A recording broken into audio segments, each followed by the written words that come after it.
For 500 years, there's been this one short book. It's like a secret handshake for the powerful, the ambitious, and yeah, the ruthless. It's a guide to power so infamous that its author's name literally became an insult. So let's dive right into this masterpiece of controversy, Machiavelli's The Prince. You hear that word all the time, right? Machiavellian. It's used to describe someone who's cunning, deceptive, maybe a little bit evil. But is that really fair? To get what the word means, you have to understand the book, and you really have to understand the man who wrote it. So that's what we're going to do. We're going to peel back the myths and see what's actually going on. So, who was this guy, Niccolò Machiavelli? Was he really, as some people have said, a teacher of evil? Or was he just a guy who saw the world for what it was, with no sugarcoating? To get to the heart of the prince, you first have to understand the absolutely chaotic world that made him. I want you to picture 15th century Italy. Okay, first thing, it wasn't one country. It was this violent, bloody chessboard of warring city-states. You had Florence, Milan, Venice, all fighting for a piece of the pie. You had mercenary armies for hire, scheming popes who had their own armies, and giant foreign powers like France and Spain just waiting to invade. It was constant, brutal instability. And that is the backdrop for everything Machiavelli is about to write. Now, The Prince was not written by some philosopher chilling in an ivory tower. Machiavelli was a top diplomat for 14 years. He saw war, he saw statecraft, he saw it all up close. But then in 1512, his whole world just fell apart. The super-powerful Medici family came back into power, and Machiavelli was thrown out, locked up, and even tortured. So this book, it wasn't just theory. It was a desperate job application written from exile.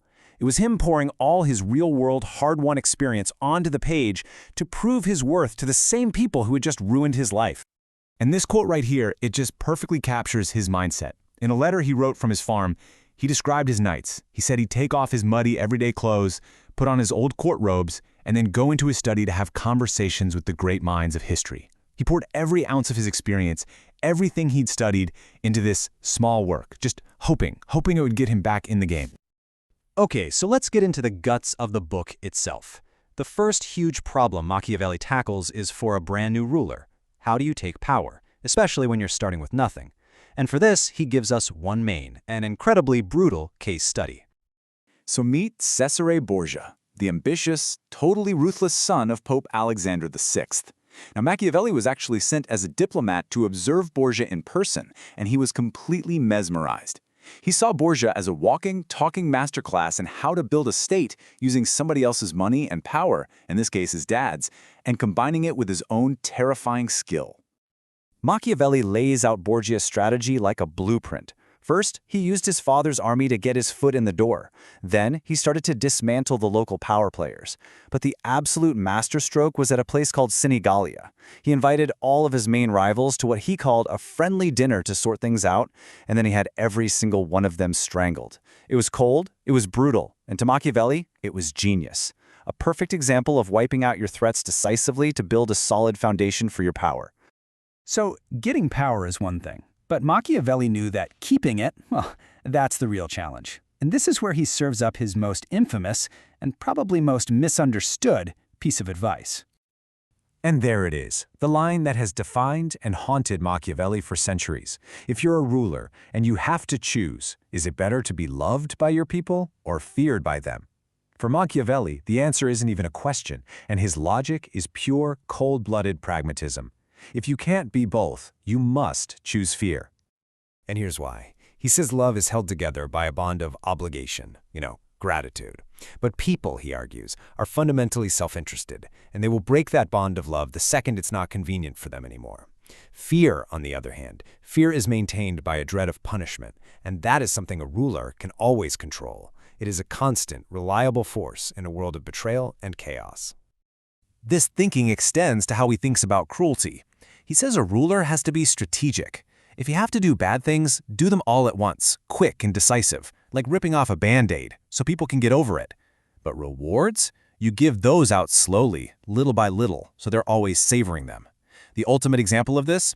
Cesare Borgia put this really cruel minister, a guy named Ramiro d'Orco, in charge of taming a region. Once d'Orco did all the dirty work and everybody hated him for it, Borgia had him cut in two and left in the public square. The people were both satisfied that the cruel guy was gone and dismayed, because they knew exactly who was really in charge.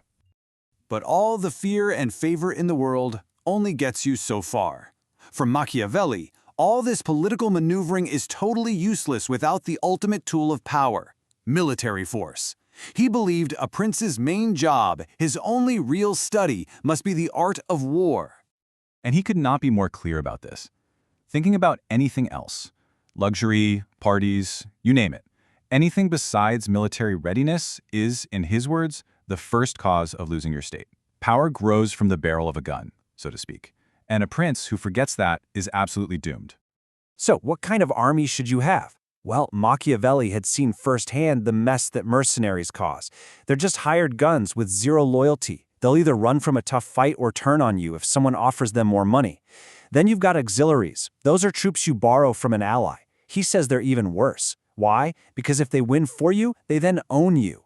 For Machiavelli, there is only one right answer, the only secure way to do it: an army made of your own citizens, people who are fighting for their own homes, their own families, their own future. So why are we still talking about this 500-year-old book? I mean, really, what gives it such enduring power?